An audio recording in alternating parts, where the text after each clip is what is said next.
Otra vez. El título quizás se anticipa mucho a lo que la mujer llegó a hacer en las artes plásticas durante el periodo del siglo XIX y siglo XX, que son las colecciones que yo estudio, trabajo y cubro en el museo, y que por tanto son las que reservé para comentarles cómo la mujer fue insertándose poco a poco, con trabajo y con firmeza, en el ámbito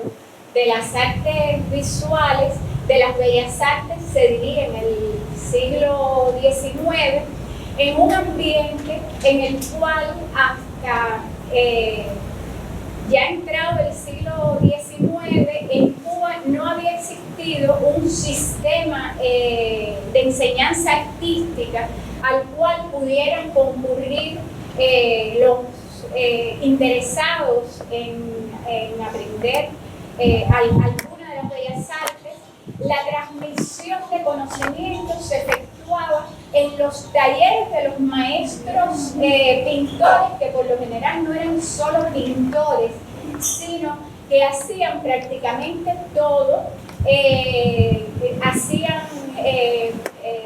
pintura, escultura, en muchos casos, incluso arquitectura. Cuando se dice arquitectura en los documentos del siglo XVIII, se están refiriendo a la construcción de los altares, que de alguna forma llevaba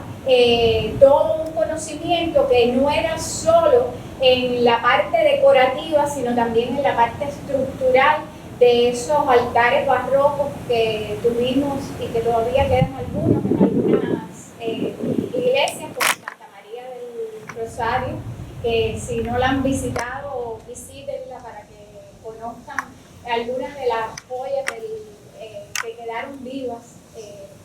de nuestro siglo XVIII.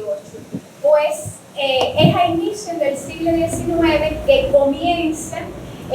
bajo el auspicio de la Sociedad Económica de Amigos del País,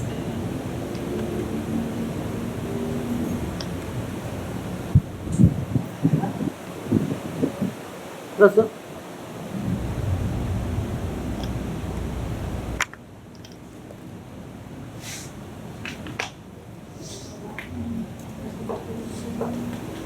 tengo una sed.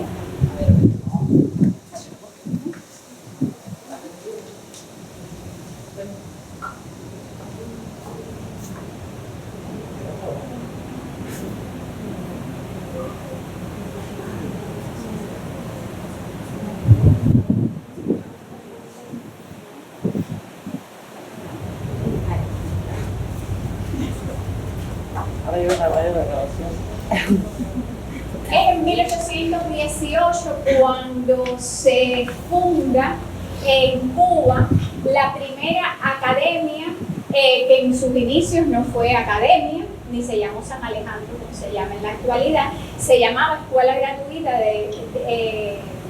Dibujo y Pintura de La Habana, porque estaba auspiciada por la Sociedad Económica de Amigos del País de La Habana. Y es una escuela que transitó hacia el título de academia en la tercera década del siglo XIX, y como todas las fundaciones que se habían hecho en Europa, la fundación cubana intentaba parecerse a San Fernando de Madrid y tener un alcance similar al que había tenido esa Academia de Bellas Artes, iniciada en 1752 en España, que pretendía mover un tipo de artista local y dejar el coleccionismo amplísimo que se desarrollaba en España en esa época, dependiera de importaciones, de traer artistas de otras escuelas, y un poco movilizar una mano de obra siempre masculina y siempre, pero con una mirada que era local. Muchas otras academias fundadas en el siglo XVIII, inicios del siglo XIX en Europa, tenían una dificilísima relación con la mujer. Por ejemplo, la Real Academia de Artes de Londres, en sus inicios, en su fundación, aceptó 3 artistas mujeres, de las cuales se arrepintió muy rápidamente. Hay un retrato colectivo de los miembros de la Real Academia de Londres, en el cual todos los artistas varones están representados físicamente en un salón reunidos y las 3 mujeres aparecen en retratos que cuelgan en la pared.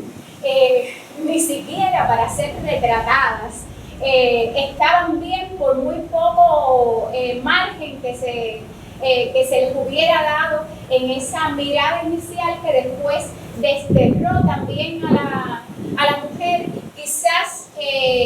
siguiendo el ejemplo de la Academia de Bellas Artes de París, fundada en 1816, en una ciudad donde ya existían otras academias, pero esta academia oficial en 1816 también prohíbe la presencia femenina y el acceso a la enseñanza artística, con lo cual en los grandes centros culturales de Europa, fundamentalmente en Roma y en París, se empiezan a desarrollar, con la alta demanda que tienen en el siglo XIX, muchas,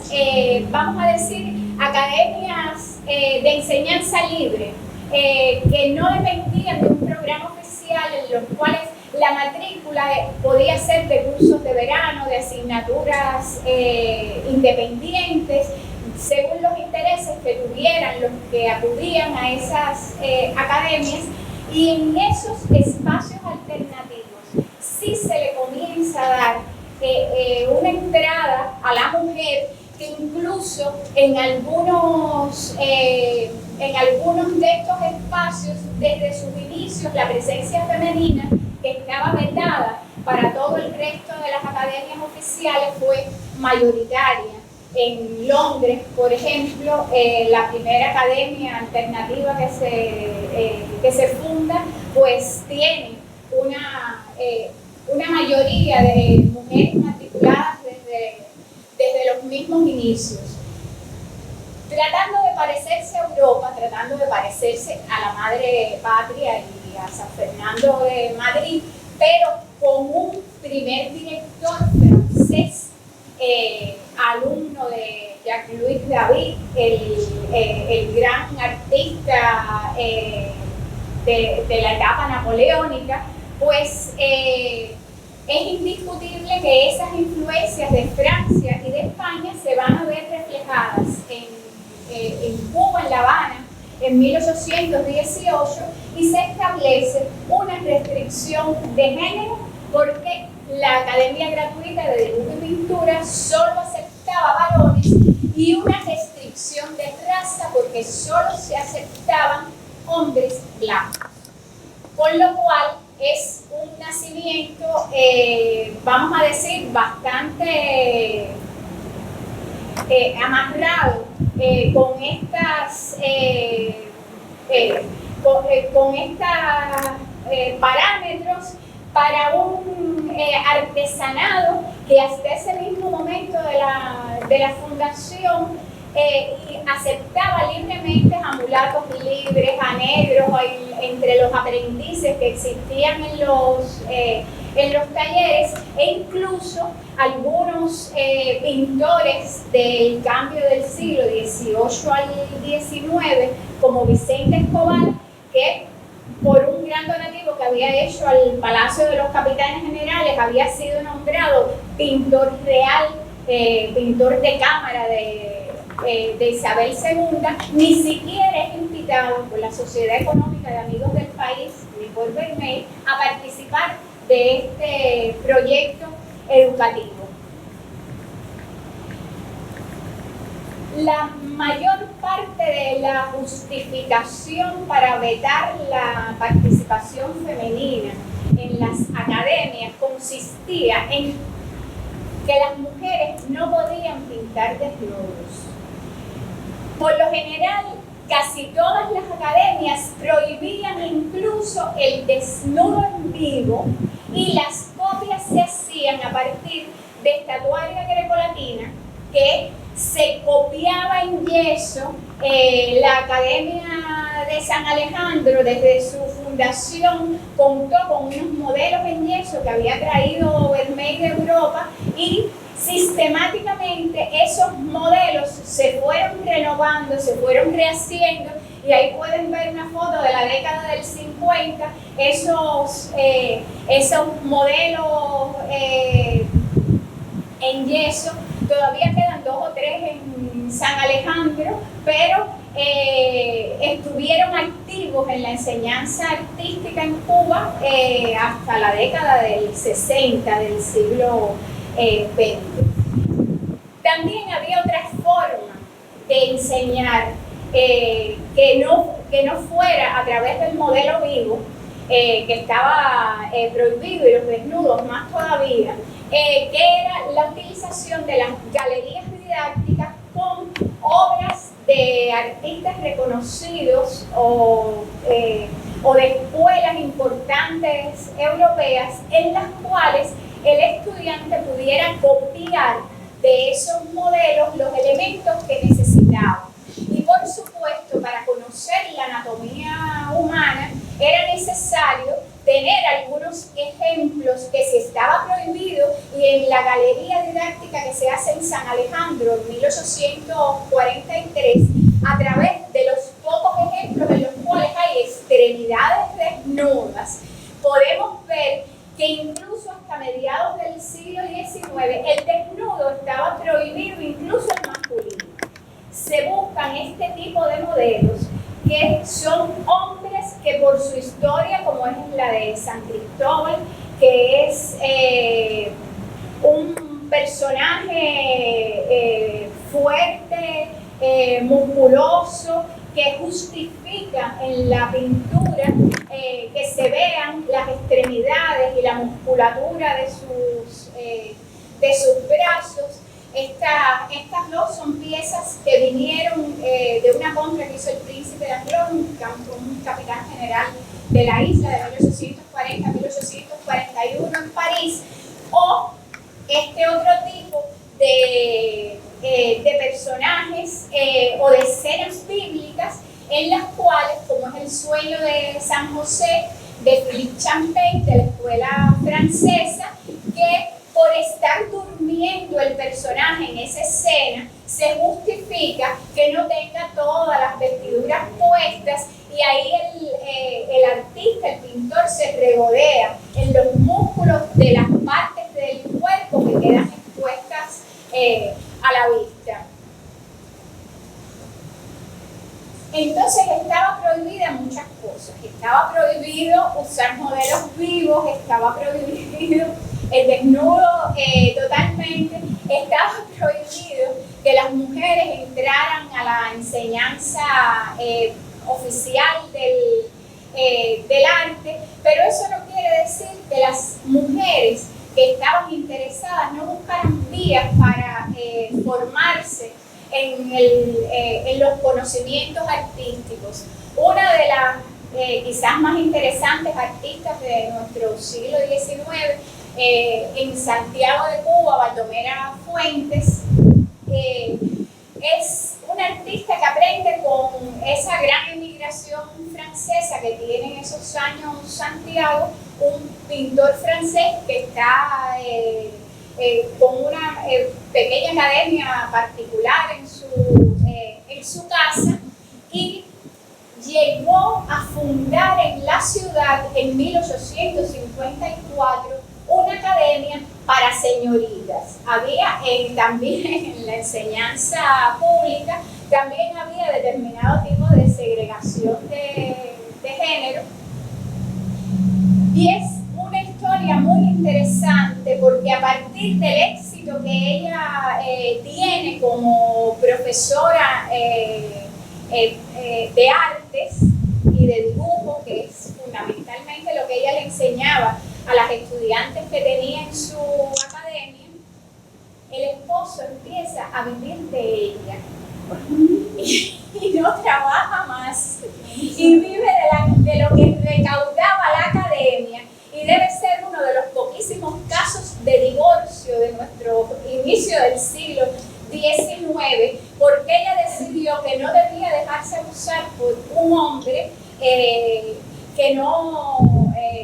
cumplía con las expectativas que ella tenía, ni para su propio trabajo ni para su vida personal. Eso le impidió muchísimo en el futuro, le quitaron el permiso de la academia de dibujos que tenía, le fue muy difícil a partir de ese momento contratarse en otros sistemas de enseñanza, pero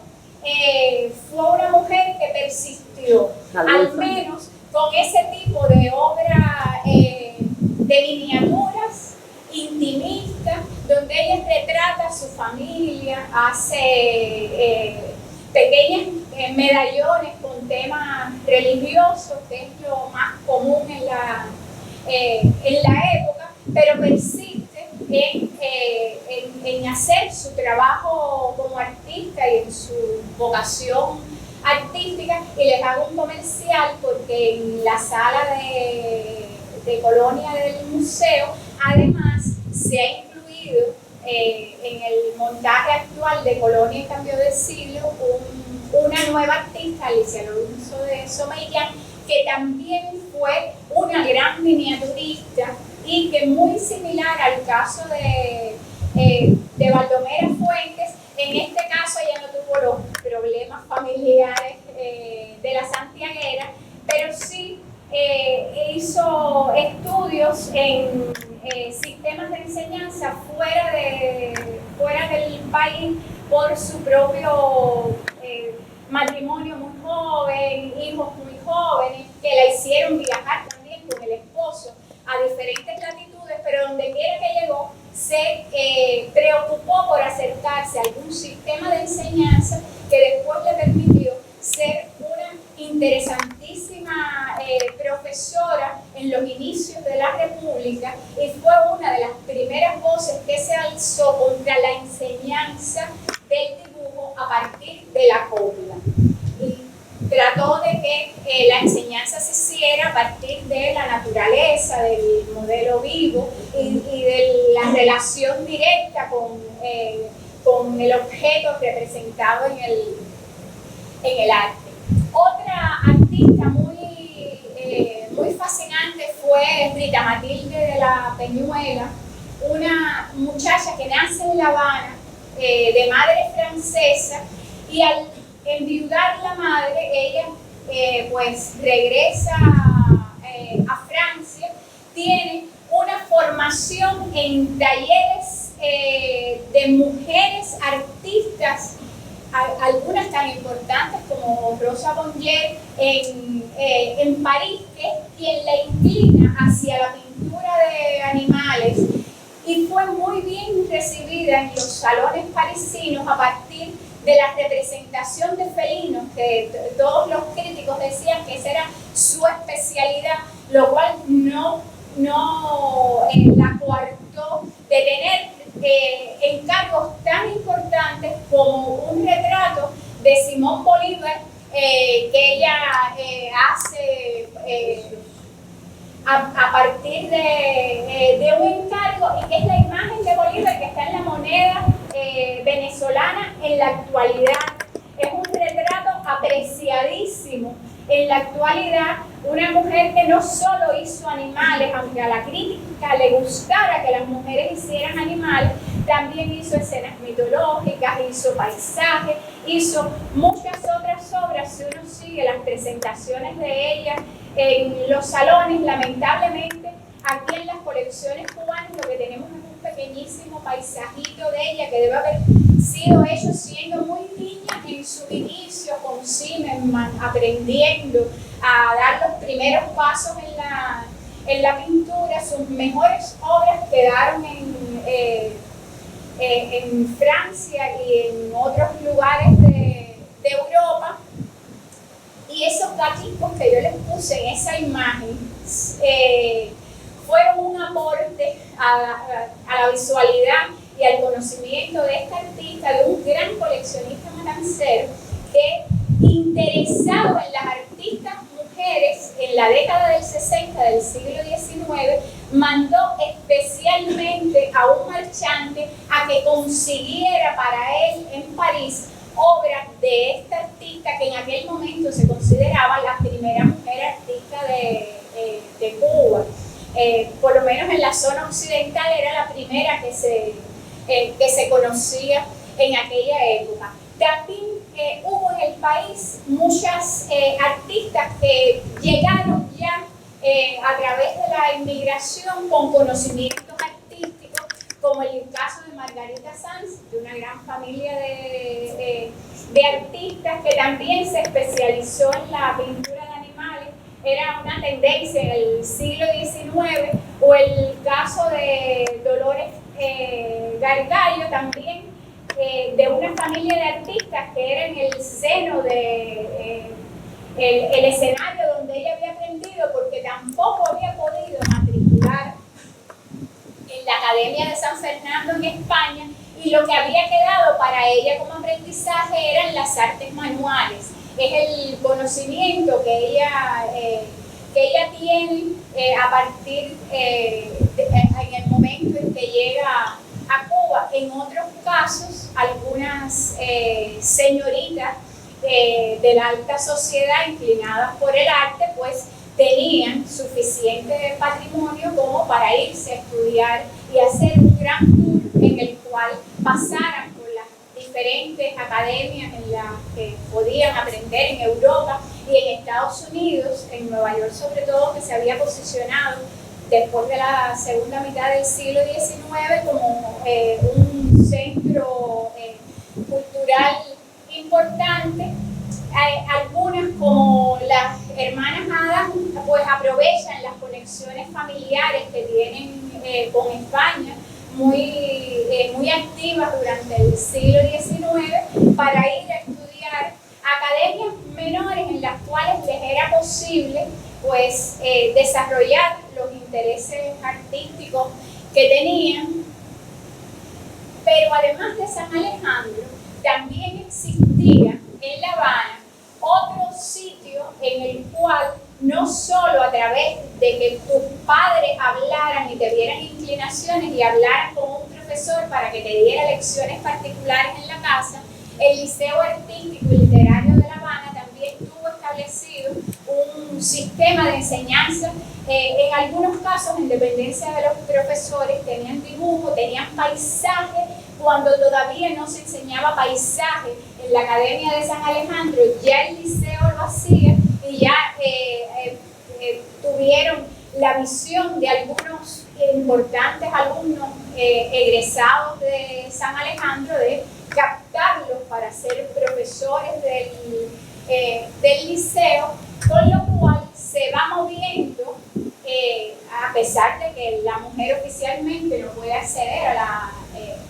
la educación artística, se va accediendo poco a poco a que haya un panorama en el cual las mujeres ya no estaban tan alejadas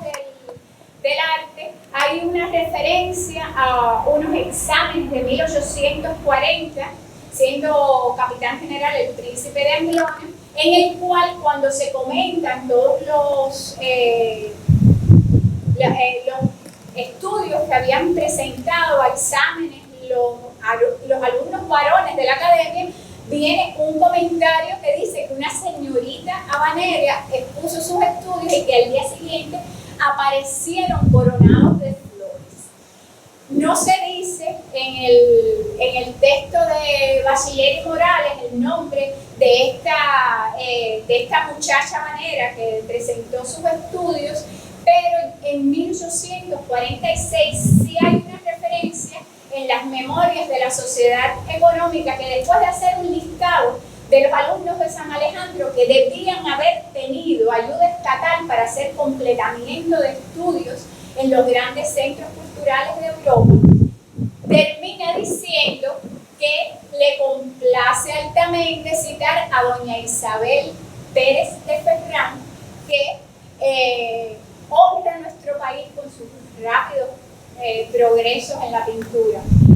Son dos referencias con 6 años de diferencia. A lo mejor esta es la misma muchacha de 1840, a lo mejor no, a lo mejor es otra muchacha interesada en el arte que se ha acercado a las exposiciones de la academia y de la Sociedad Económica de Amigos del País, pero lo que llama la atención es que en las dos ocasiones las menciones en las memorias están relacionadas con la exposición pública de los exámenes de San Alejandro. Y todo parece indicar que de alguna forma los propios profesores de la academia, dando clases particulares, después traían a competir en las exposiciones de la academia a las alumnas aventajadas que tenían en otros escenarios de la enseñanza. El hecho de que la escuela gratuita de pintura y dibujo en 1832 comenzara a llamarse Academia de Bellas Artes San Alejandro implicó no solo ponerle a San Alejandro el título de academia, junto con las normativas que regían para las academias europeas, era necesario que para competir por la dirección de la academia se hicieran exámenes de oposición en el cual los contendientes debían hacer una pintura en vivo con un tema que le diera el jurado que estaba convocado, además de hacer exposición de cuáles eran los planes de estudio, de cuáles eran los cambios que pensaban hacer o las mejoras que pensaban implementar en la enseñanza artística. Y para nuestro siglo XIX, un gran tema de pintura tenía que ser o un tema histórico, o un tema religioso, o un tema mitológico. Lo demás se consideraba, vamos a decir, arte de segunda mano. Esos eran los grandes temas de las academias. Y por supuesto, desde el inicio, con Guillermo Colson, que es el director que sucede a Vermeer, con Leclerc, que es el director que con algunos intermedios también sucede a Colson, se ven obligados a competir ante un jurado con un tema que en el caso de Colson fue un tema mitológico, y por supuesto es un tema donde tienen que salir a relucir todos esos drapeados de los vestuarios de la estatuaria griega, todas las formas,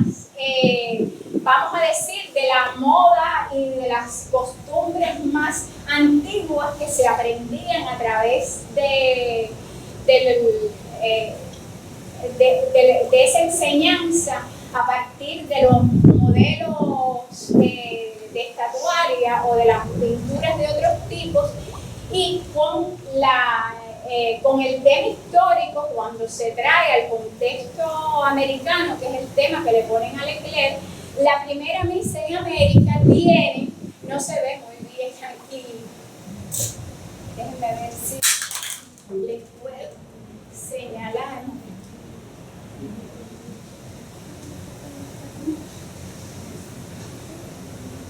Hay una serie de personajes que son los habitantes que están, los habitantes autóctonos de América que están participando de esa primera misa. El tema de la convocatoria que le dieron a Leclerc es grandísimo, porque se supone que ahí hay un jefe de una tribu que después de terminada la misa está haciendo alabanzas al crucifijo y a la consagración de la misa, pero esos habitantes oriundos de América tienen que ser representados desnudos. Entonces, la inclusión de estos temas, que no son ya ese retrato que se hacía, vamos a decir, en casi todos los talleres y en casi todos los encargos que tenían las sociedades, pues empiezan a romperse determinados tabúes que habían prohibido los temas del desnudo de la figura humana. Empieza a abordarse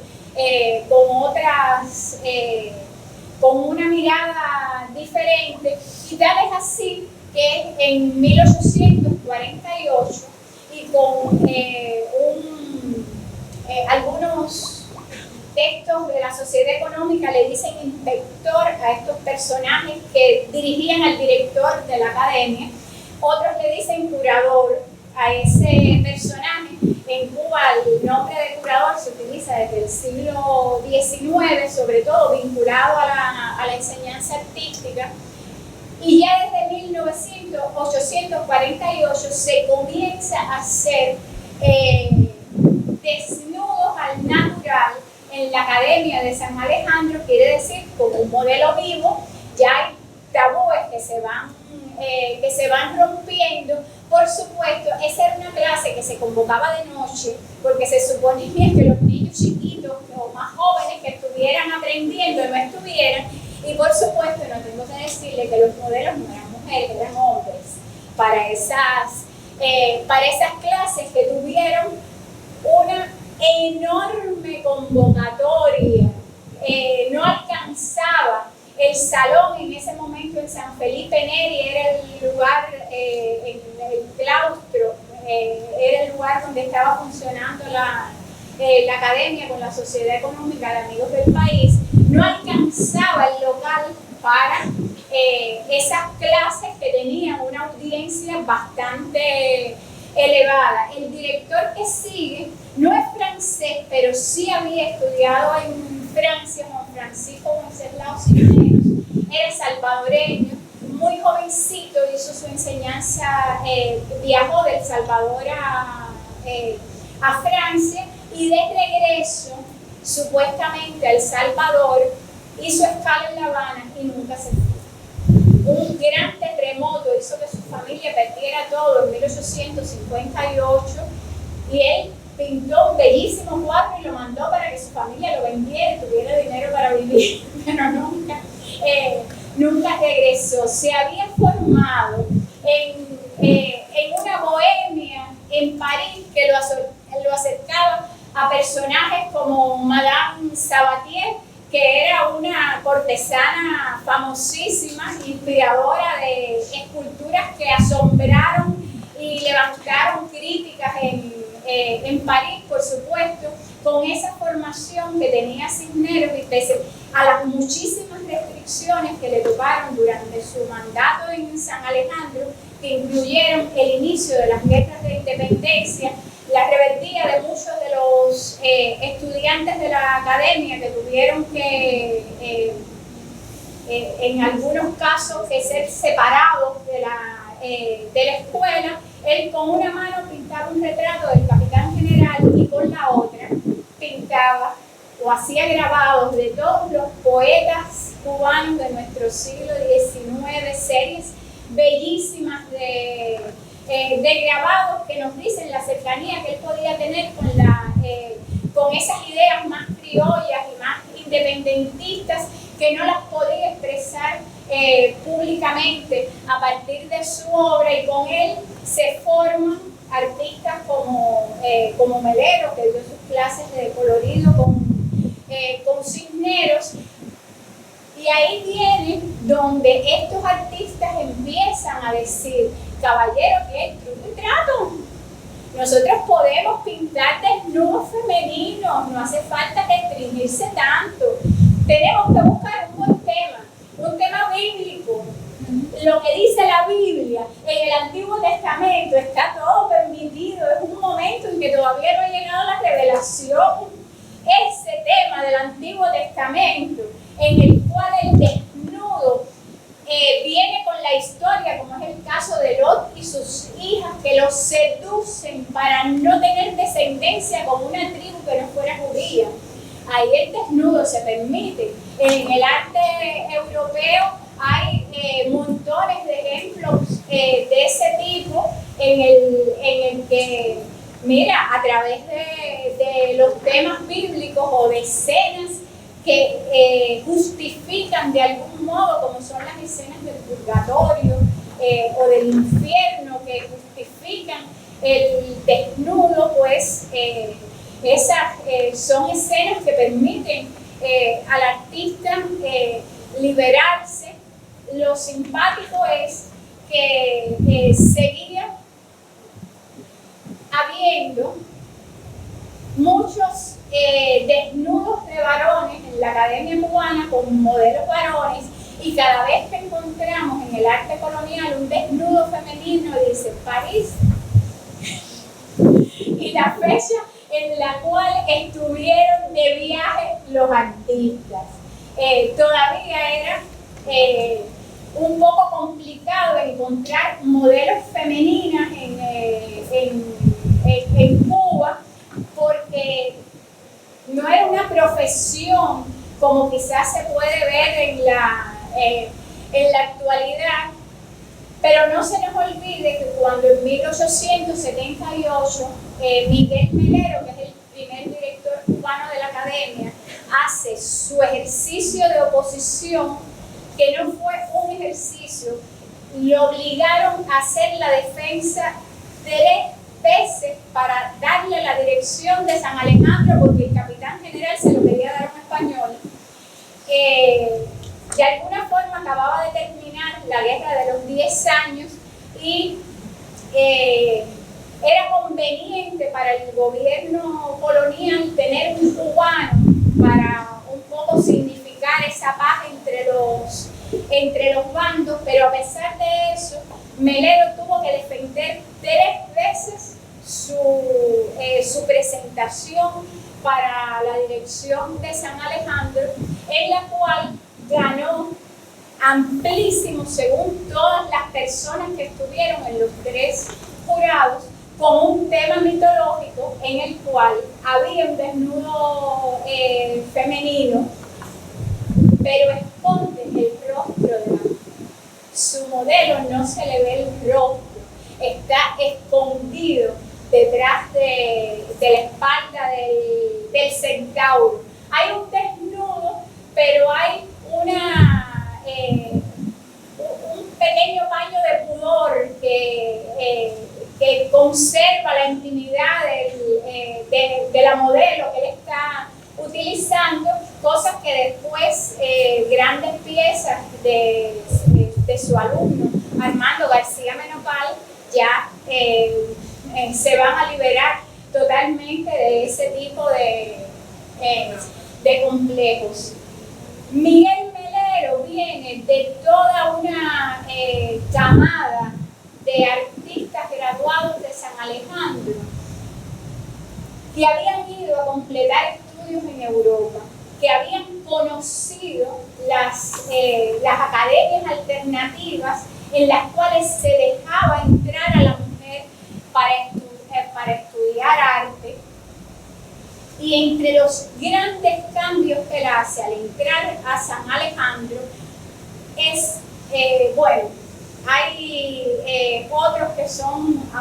cambios que son más técnicos, vamos a decir. Él finalmente logró activar la cátedra de paisaje, tan importante como puede ser el paisaje para un país como Cuba, con una naturaleza tan exuberante. Estaba establecida desde 1863, pero nunca había funcionado. Melero es quien hace funcionar la cátedra de paisaje. Hace algo que es otra cosa, que es la pintura sobre una base de preparación de grises y no de rojo albayalde, que era lo que se usaba desde muchos siglos atrás en la preparación pictórica. Eso es algo que uno, hasta que no lo hace con un pincel y unos colores en un lienzo, uno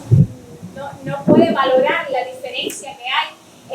en el resultado pictórico a partir de la capa de preparación. Y el tercer gran cambio es dejar entrar a la mujer a la academia.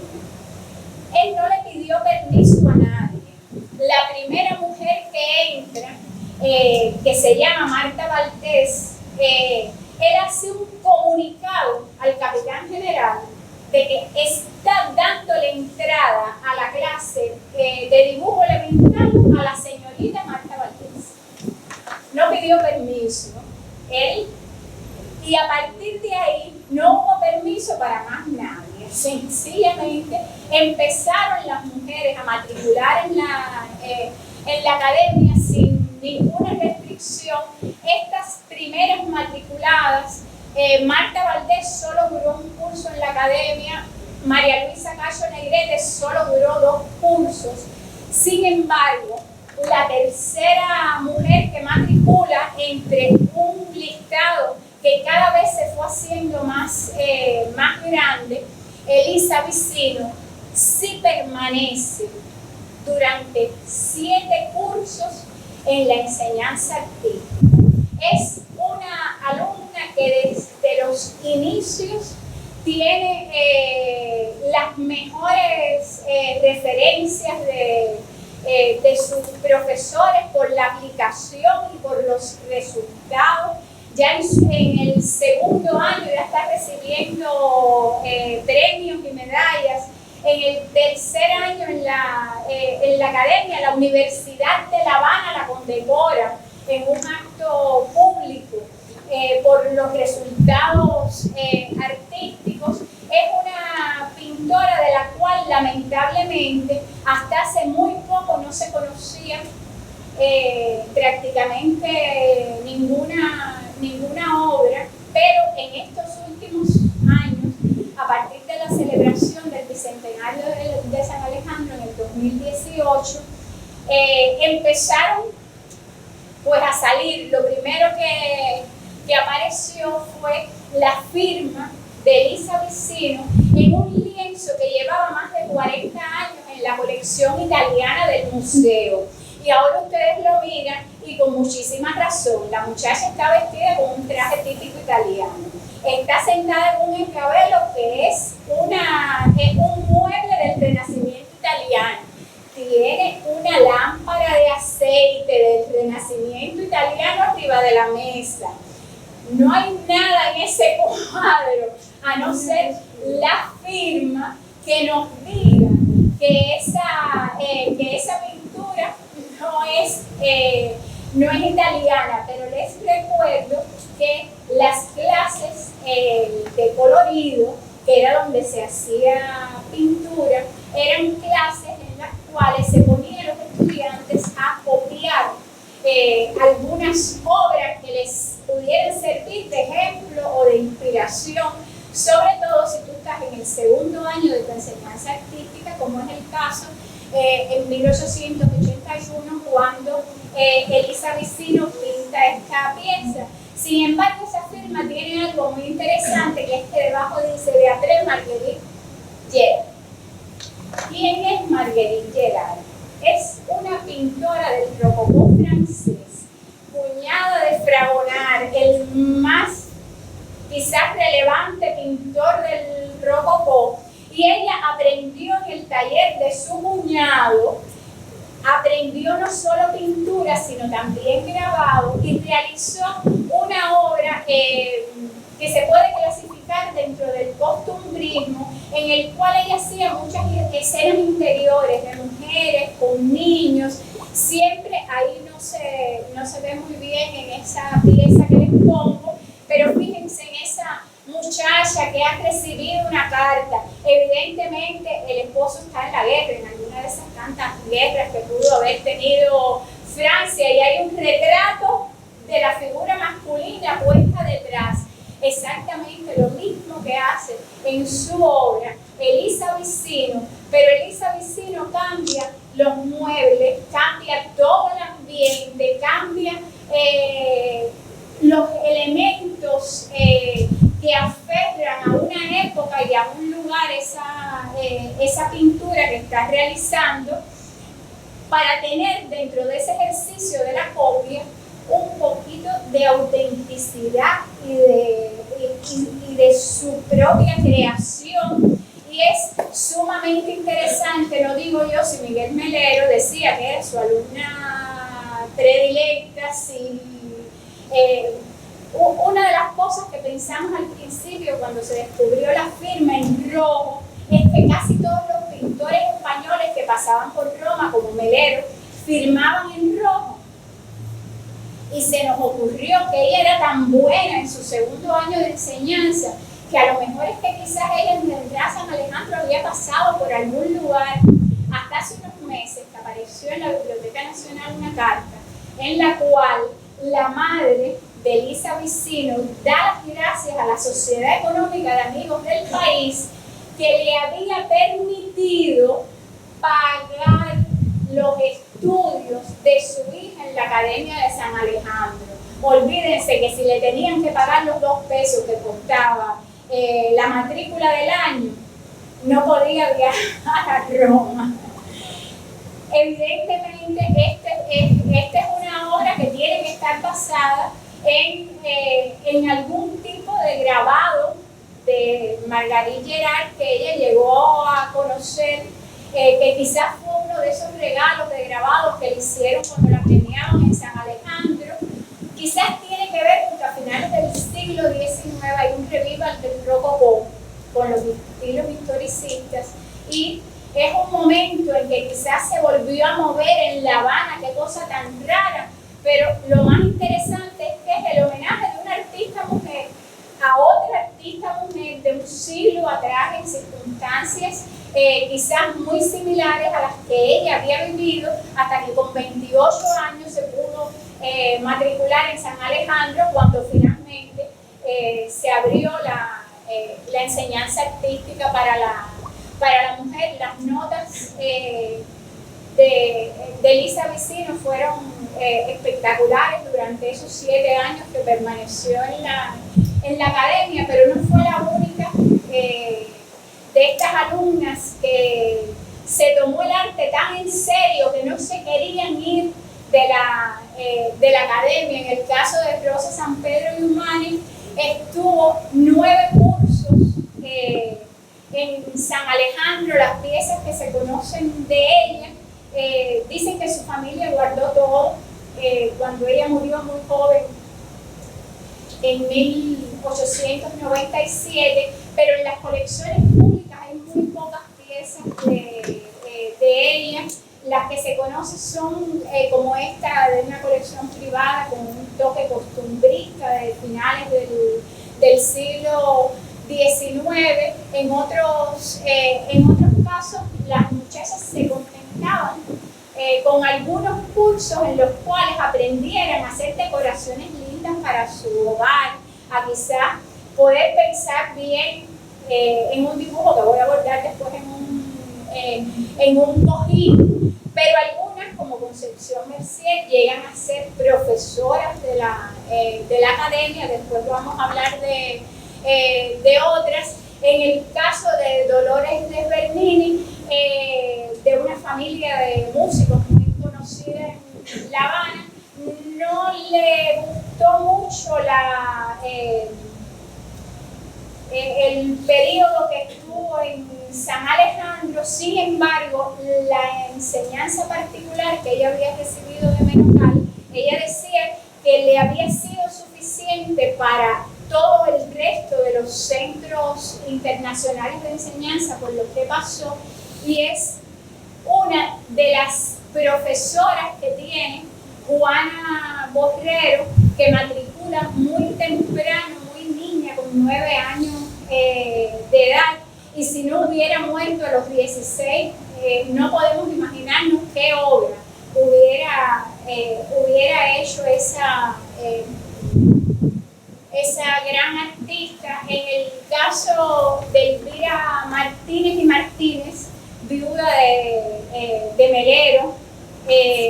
empezamos a ver los roces que se daban en la enseñanza artística, que se suponía que debía de ser segregada, aquí los hombres y aquí las mujeres, pero los muchachos en la academia se conocían. Elvira Martínez enseguida enamoró a Miguel Ángel Melero, el hijo del director, y no paró hasta que no consiguió que el gobierno provincial y otras instancias completaran una beca para que Miguel Ángel pudiera ir a estudiar a Madrid y a París, donde fundamentalmente ellos están. Y por supuesto, muchas revistas públicas le echaron la culpa públicamente, quiero decir, de que Miguel Ángel Melero se hubiera enfermado y se hubiera muerto en París, porque decían, esa fue la mujer que lo pinchó para que saliera. En el caso de Adriana Villini, que después les voy a hablar un poquito más de ella, estuvo 13 cursos estudiando en San Alejandro. Comenzó en 1881 y terminó en 1894. Su dedicación al arte fue total. Al año siguiente de dar por terminado su formación en la Academia de San Alejandro, ya el Fígaro publicaba varias obras de Adriana Villini, y entre ellas una obra titulada El Mambí, en la cual ella representó a su propio hermano que se había ido a la Manigua en 1895 con el traje y el fusil con que se había ido para la guerra. Lamentablemente es un cuadro al cual se le ha perdido la pista, pero fue una estudiante y una mujer excepcional. En otros casos, en la escultura también está Guillermina Lázaro, que había estudiado en España y que la enseñanza de la escultura en San Alejandro no le gustó. Ella estuvo matriculada a un solo curso y decidió que eso no era suficiente con el conocimiento que ella tenía. Por eso a la escultura se le dice que es la cenicienta de nuestras artes, siempre ha estado un poquito atrás de lo demás, pero es la primera mujer en Cuba en hacer un monumento público, lo cual le da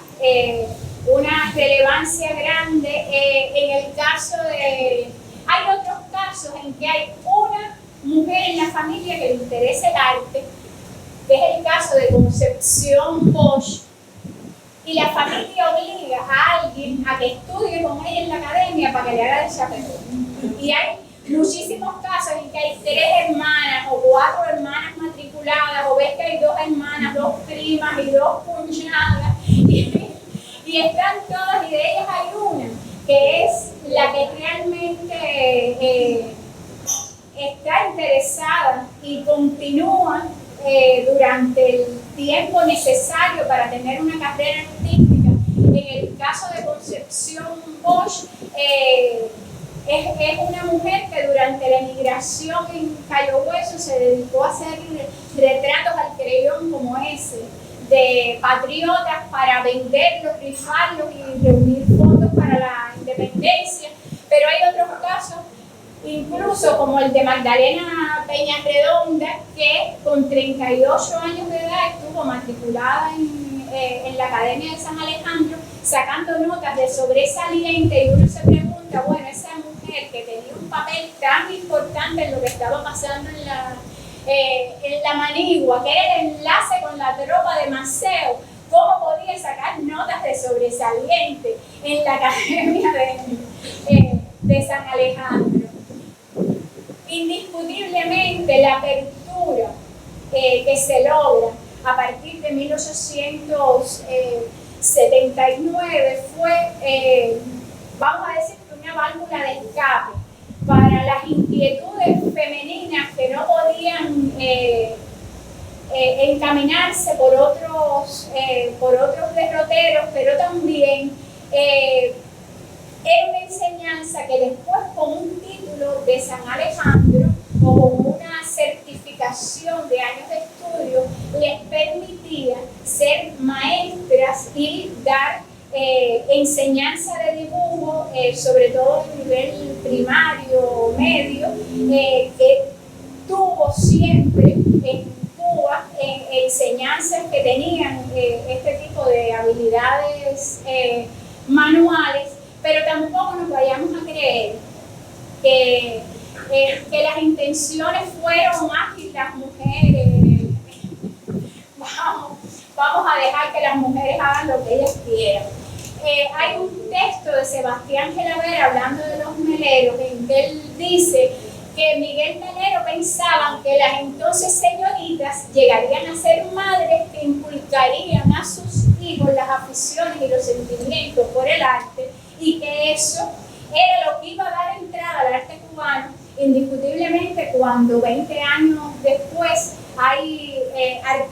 muchos artistas que oyen esta conferencia, que la publican en varias ocasiones y que la repiten, es un pensamiento que está extendido en el cambio del siglo, que al final la mujer es un receptáculo de los futuros ciudadanos, es el fogoncito donde los futuros ciudadanos se van a formar. Y esa preocupación por la educación femenina era más por la educación que ellas podían dar en los hogares que por darles una forma de vivir y de sustentarse ellas mismas, pero las mujeres aprovecharon el momento y se supieron agarrar bien del asunto. Yo les decía que la segregación dentro de las aulas de San Alejandro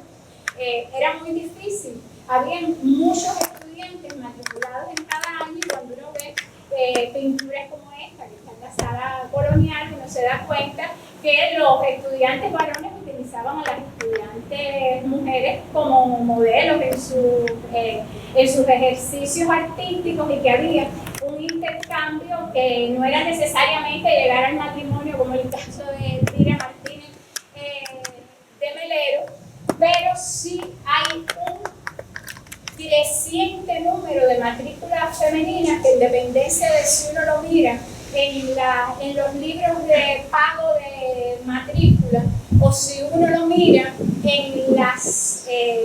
los registros de asignatura, varían un poquito en los números, porque había una cosa en San Alejandro a la cual se acogió mucho el claustro profesoral y Melero como director de la academia, que eran las matrículas de honor para aquellos estudiantes que tenían grandes aptitudes artísticas, pero que no podían quizás sustentarse nuevos pagos de matrícula, pues se le daba matrícula de honor, que le hacía una excepción de pago, por lo cual matriculados en las asignaturas siempre hay 300 más que los que están en los libros de pago de San Alejandro. Pero ese número que llega cuando uno suma los varones y las hembras de cada curso, llega en muchos cursos a 500 estudiantes, hace necesario que en algún momento, para tener un control dentro de un estudiantado tan amplio, se le dé la entrada a la mujer a la academia no como estudiante, sino como profesora. Y esa fue la primera profesora que entró a la academia, Adriana Villini, la muchacha que había pasado 13 cursos estudiando en San Alejandro. Es uno de los maestros que van a Harvard en 1901, con lo cual su nombramiento en 1906, en un momento en que hay una intervención norteamericana, es probable que tenga que ver con que eso estaba en el currículo de Adriana Villini. Pero Adriana Villini era una señorita de armas tomar. Ella le dan su nombramiento el 27 de noviembre. Melero anuncia la toma de posesión el 17 de diciembre. El 20 de diciembre el secretario de Instrucción Pública le está diciendo a Melero que por qué la nombraba Adriana Villini si él todavía no le ha dicho que la nombre. El problema era que un pintor cienfueguero que había sido en su momento apadrinado por Tetri, estaba reclamando la fundación de una cátedra de pintura mural en San Alejandro, y de momento parece que a todos los machos de la Secretaría de Instrucción Pública se le aflojaron las patas. Adriana Vigili recurrió al gobernador provisional Charles Magún y hizo que se ratificara su nombramiento, con lo cual ya ella, para finales de ese año, inicios de 1907, está oficialmente como profesora de la academia, en cumplimiento en fin, pero sin embargo, todavía en 1910, Adriana Vigili está reclamando que a los hombres les dicen profesores y a ella le dicen maestra, y que ella se siente muy profesora, tal y como eran los hombres, y que ella no entiende por qué la tienen sujeta a una especie de capitalismo. Es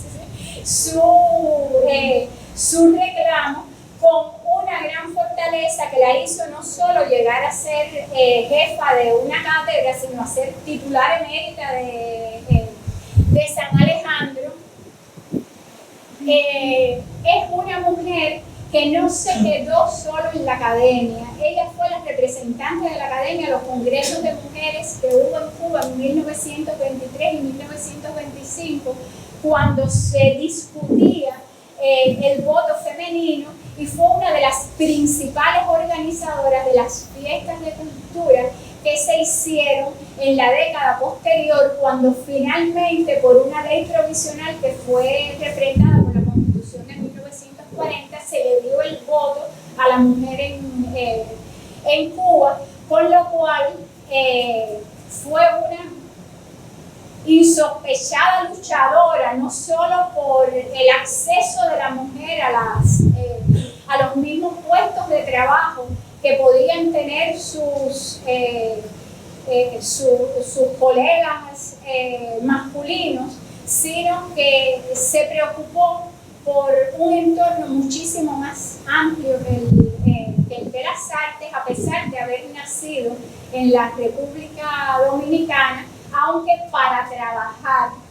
en un puesto público en Cuba, después de 1902 había que ser ciudadano cubano, con lo cual ella muy pronto, a los inicios de la República, tuvo que hacerse ciudadana cubana, y todos sus documentos están firmados como ciudadana cubana. En el ámbito laboral, ahí es una de las mujeres que está al lado de Mendoza Sandrino, que es el director después de Melerva, al lado de Valderrama, y del otro lado Romañaz. Ella estaba en la primera plana junto con los profesores más importantes de la academia. De algún modo, su presencia y la de algunas colegas mujeres que empiezan a participar también del ámbito de la educación artística, permitió durante un breve tiempo una segregación de géneros que no fue, vamos a decir, un amarre para que las propias alumnas de la academia siguieran sirviendo de modelos en la enseñanza artística, aunque fuera en ese ámbito más íntimo, en el cual es el profesor el que retrata a las alumnas. Esos dos hermosísimos retratos de Amelia Velarde, hechos por Romañaz en clase en San Alejandro, nos dicen cómo no solo lo hacían los estudiantes varones de posar para sus compañeros, o el retrato de mujer con un sombrero de Concha Ferrán que tenemos en la sala, sino que también las mujeres en la academia posaban para la propia enseñanza en vivo en las clases de colorido de Romañaz, que era uno de los, vamos a decir más adelante, entre los profesores viejos de la academia. aunque en realidad había una diferencia de salarios entre los que percibían las mujeres y percibían los hombres en la academia, que no tiene que ver exactamente con ser hombre o mujer, sino por el cargo al que lograban acceder las mujeres. Por ejemplo, Concha Ferrán es la segunda profesora que entra a la Academia de San Alejandro en 1926, porque Adriana Villini estaba preparándose para ir a una exposición en Santo Domingo y necesitaba un auxiliar. Esa fue la entrada de Concha Ferrán. Después se fajaron entre ellas como la Villini pensaba que a la Ferrán le quería quitar el puesto, pero el salario que percibía un auxiliar, por supuesto, era siempre menor que el que recibía el catedrático a cargo de determinada asignatura. Si eran profesoras de la escuela anexa San Alejandro tenía salarios que eran menores que los de la academia, y ahí era donde se concentraba, a pesar de que estaban todos juntos en el mismo local, ahí era donde se concentraban las mujeres en la enseñanza, como el caso de Isabel Chapotín, de Carmen Pasos del Carril. En el caso del profesorado femenino, por ejemplo, María Ariza sí logró ascender un poco más dentro de la escala, al asumir algunas asignaturas como la historia del arte que habían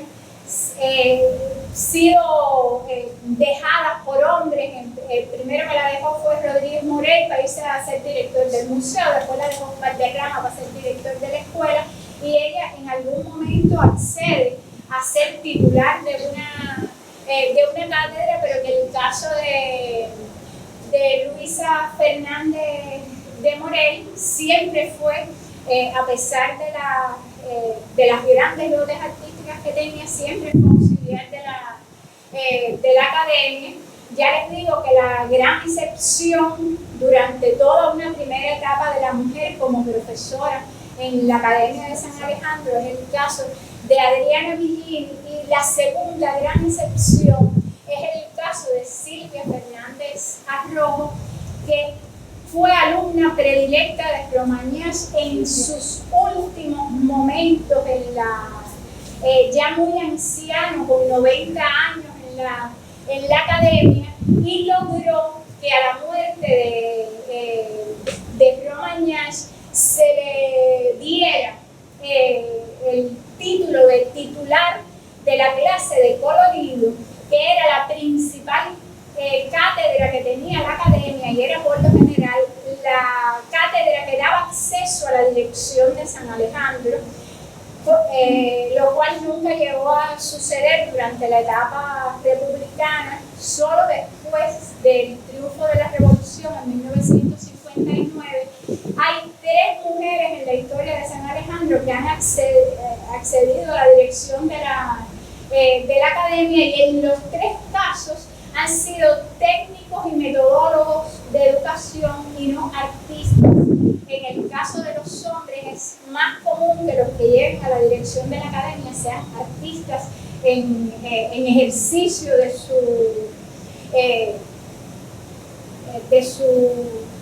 su obra, de su producción personal. Y un poquito de comparación: cuando Adriana Villini comienza a ser profesora auxiliar, ella, por ejemplo, ganaba 1.800 pesos, y el titular de las cátedras ganaba 2.400, que eran todos hombres. En otros casos, en dependencia de la complejidad de las asignaturas, quizás habían algunos salarios que eran menores. En el caso de Concha Ferrán, ella ganaba 900 contra los 1.800 que le pagaban en ese momento a Adriana Villini, por lo cual se entiende por qué tuvieron enfrentamientos entre ellas dos, porque duplicaba el salario totalmente. Lo que sí les digo es que las imágenes de San Alejandro que vemos en esta etapa de cambio de siglo no se pueden replicar en ningún otro nivel de la enseñanza en Cuba hasta pasadas muchísimas décadas. Este plano en el cual vemos a los profesores hombres y a las profesoras mujeres bien puestos al frente de sus cátedras y de sus funciones es algo que fue muy particular y muy importante dentro de la enseñanza artística. Otra cosa que les mencioné al inicio es la restricción de raza que había tenido la academia. Para finales de siglo, entrar un hombre negro a la academia tenía que traer 3 certificados hechos ante notario público, donde sus vecinos dijeran que eran personas de bien, cosa que no se le pedía a ningún aspirante blanco. Sin embargo, ya durante esta etapa de apertura que se abre desde 1878 con un melero, cada vez son menos ese tipo de miradas y de restricciones con respecto a la raza. Y cuando vemos las fotos de los salones de estudio, vemos no solo la enorme cantidad de mujeres que hay en las aulas, sino la inclusión igualitaria que siempre se defendió desde la igualdad de los pagos de matrícula, que en muchísimos lugares del mundo, en París, los hombres pagaban 2 pesos y las mujeres 15. Por decirles una cifra, para que se hagan idea de la diferencia. En Cuba siempre hubo una igualdad en el acceso y esa igualdad poco a poco se fue extendiendo también al tema de las razas, sobre todo desde que se abre la escuela anexa, que hacía una especie de enseñanza media. De esa escuela anexa se podía pasar a la enseñanza más especializada de la academia, porque además estaban todos juntos dando las clases en el mismo lugar. Y eso también permitió que muchas muchachas que entraron con aspiraciones de aprender un poco de artes manuales, después tuvieran acceso a una formación artística más completa. Fíjense la multitud que podía haber en una clase de colorido de Romagnach, y esta muchacha que ven ahí es Silvia Fernández Arrojo, que es la que sustituye a Romagnach en la cátedra de colorido en San Alejandro. Poco a poco la mujer fue logrando un espacio dentro de las artes. Si recorremos el espectro de las exposiciones públicas que hacía la Asociación de Pintores y Escultores, de las convocatorias estatales que se empiezan a hacer desde 1935, la participación femenina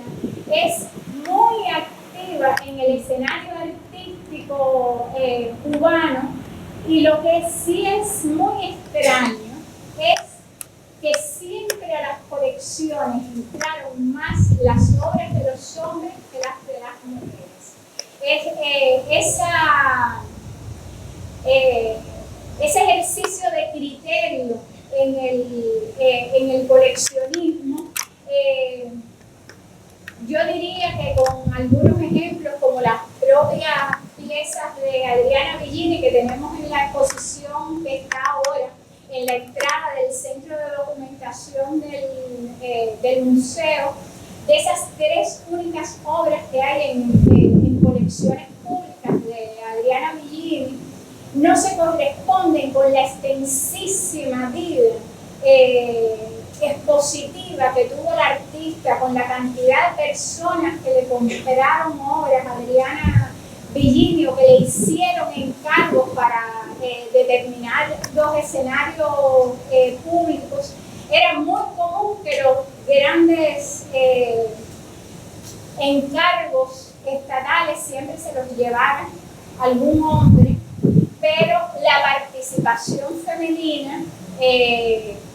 no dejó espacios en blanco para que eso sucediera. Sucedía por las características del mundo en que vivían estos personajes en el cambio de siglo, y no porque la mujer hubiera sido inactiva durante esa etapa en la cual quizás les estoy poniendo como un gran ejemplo a Adriana Bellini, pero si ahora mismo vamos hasta Guanabacoa y preguntamos por Concha Ferrán, ustedes van a ver una colección que vino desde Bellas Artes, pero que llegó a Bellas Artes a través de un donativo familiar, que es increíble que hayan habido tan pocas obras en las colecciones estatales, porque la participación en los eventos públicos era muy pareja,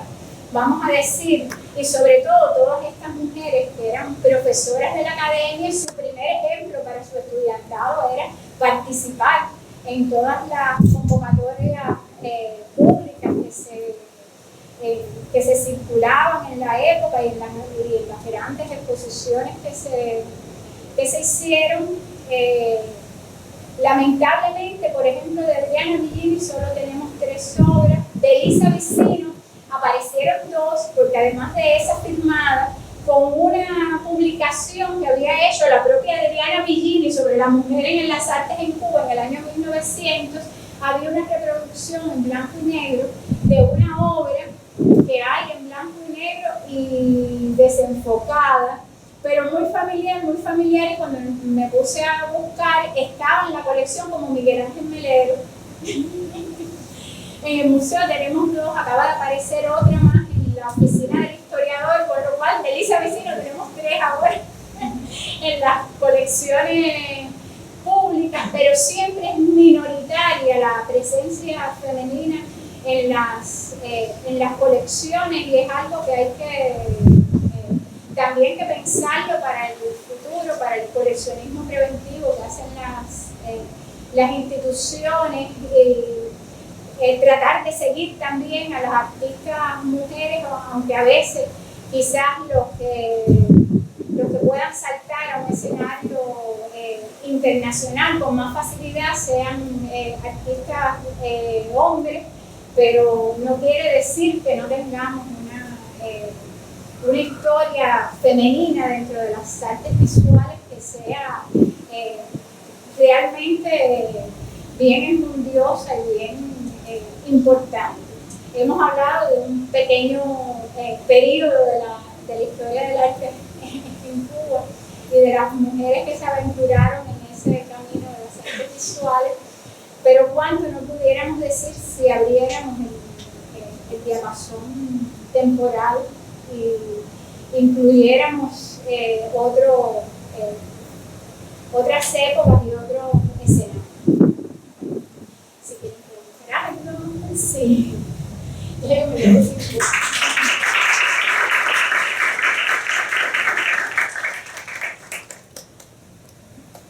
¿No quieren preguntar nada? ¿Dónde está el proyecto de sí. Explica tu proyecto, qué hace, qué... Yo soy Daniela de Arquitectura. Yo junto a un grupo de amigas también de mi año tenemos un proyecto que se llama Arquitectas Cubanas. El proyecto lo desarrollamos hasta ahora en Instagram, aunque bueno, estamos pensando a ampliar las redes sociales, ¿no? Y crear también una página web y eso. Es un proyecto en que intentamos también restaurar el papel de la mujer, específicamente enfocado en la arquitectura. Por eso también me interesaba mucho participar en esta conferencia, porque sabía que me necesita mucho. Y bueno, nada, está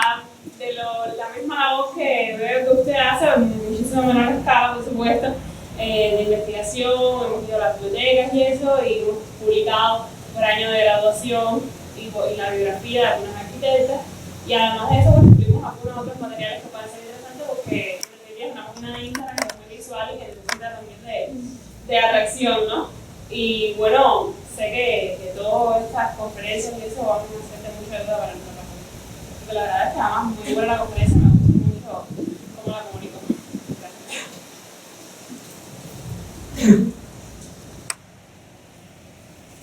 Felicitarte por el extenso estudio que has hecho, minucioso y casi imposible. Pero quería preguntarte, todo este tiempo se suceden en Europa tendencias, no solo la academia, sino aparece el romanticismo, el realismo, el impresionismo, el postimpresionismo inclusive. Y si estas mujeres están atentas a eso, o nada más que están metidas en la academia, o se han sabido de otras que se juntaron en esas tendencias. Yo vi una ahí que me pareció completamente impresionista, lo que pasa es que no recuerdo qué era. Entonces quería preguntarte por eso si eso había sucedido de alguna manera. Sí.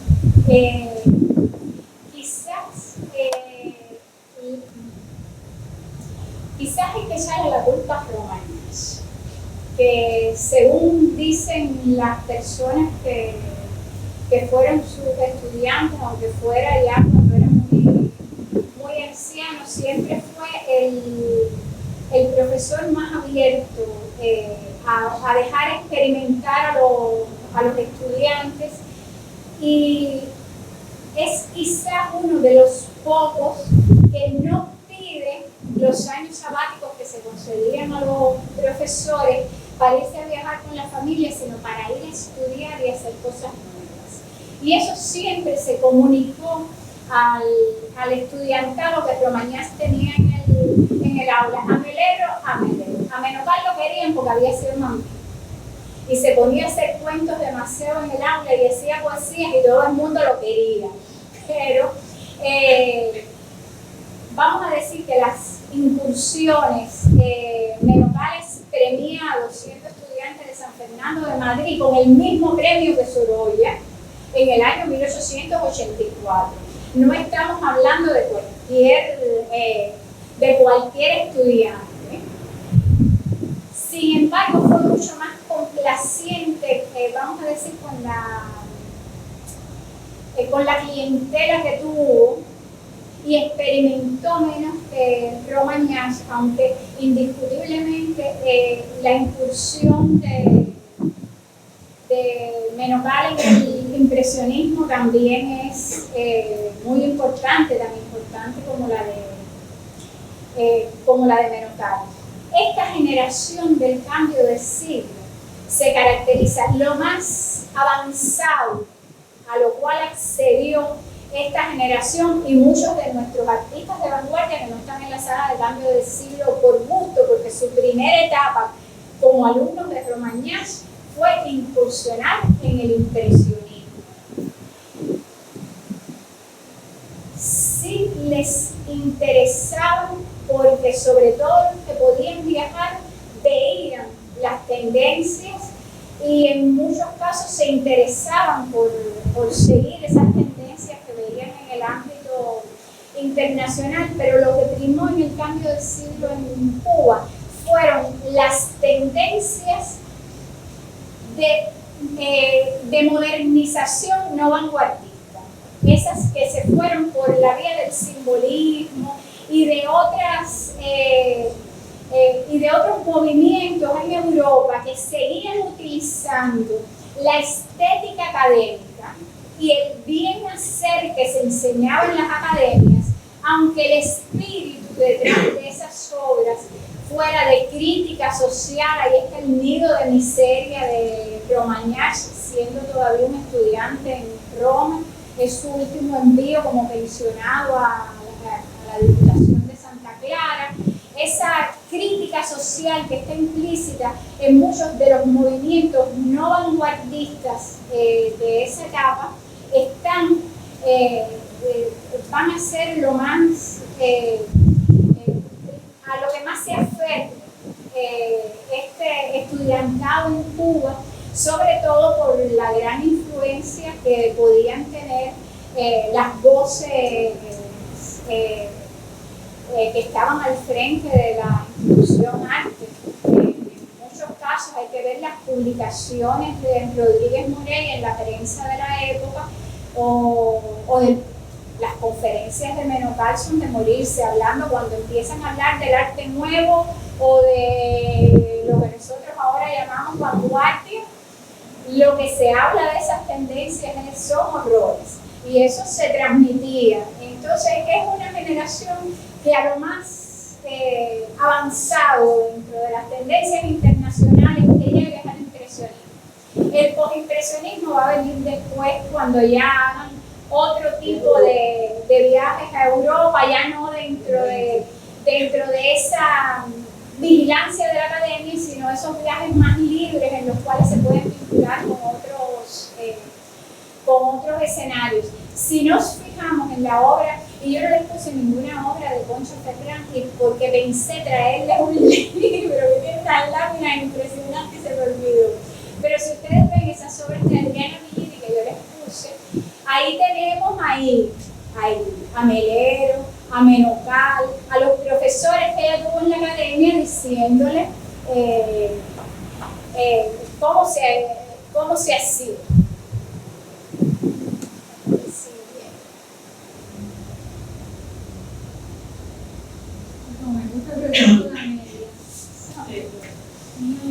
Sin embargo, hay algunas,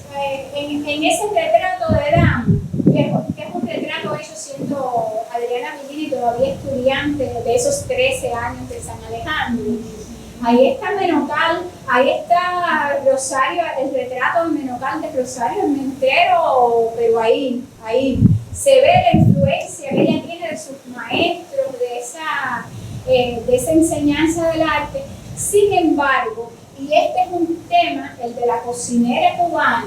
que ella también lo hace siendo todavía estudiante de la academia, es de 1885, el cuadro. Ahí vemos no solo esa preocupación por un estamento de la sociedad que siempre ha estado preterido del arte, que es la cocinera, que además tiene el apellido de cubana porque tiene en sus manos una naturaleza muerta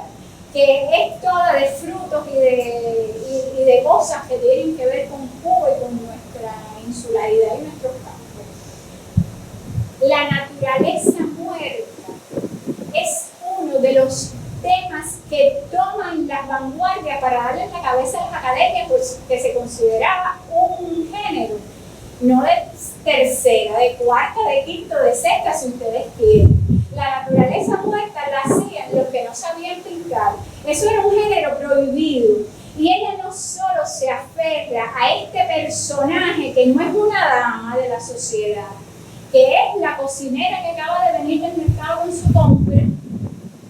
con una naturaleza muerta espectacular,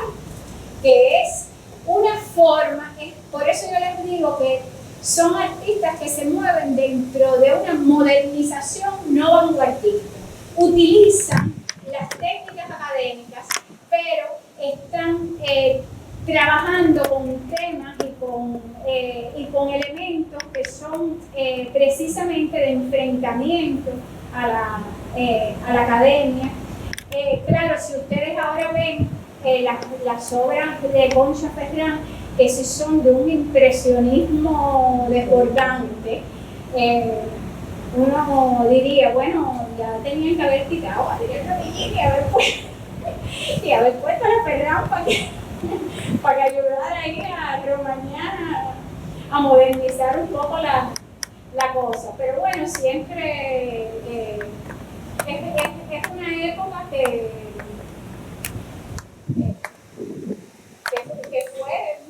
fue cambiando. Lo simpático es que en Cuba no hubo ningún tipo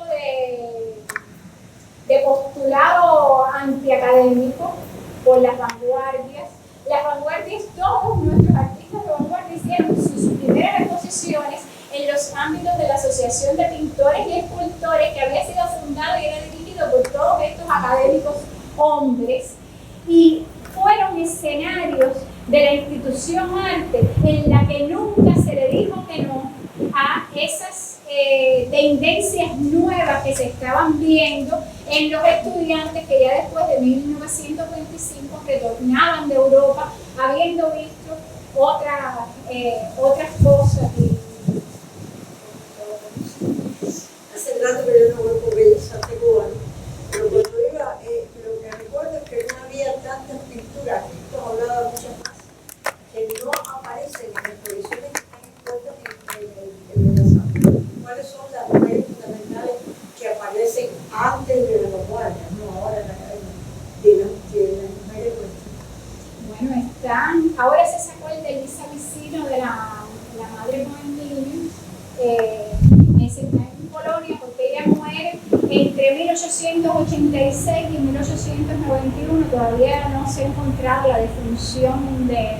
Elisa Vicino, pero está en ese entorno porque hay una publicación de 1891 en que ella había muerto.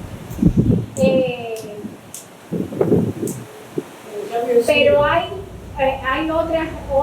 artistas como Juana Borrero, hubiera sido una artista de cambio de siglo, por generación le tocaba,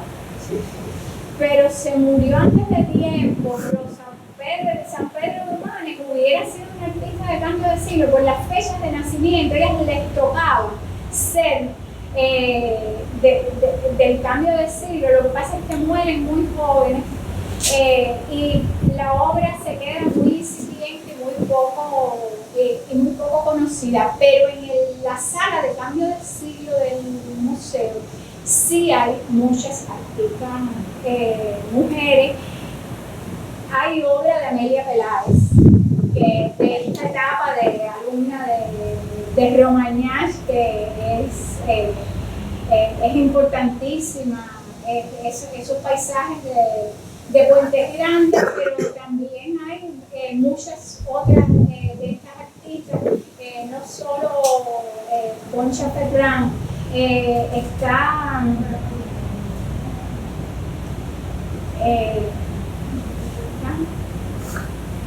la que hacía las exposiciones con Amelia, ahora se me fue el nombre.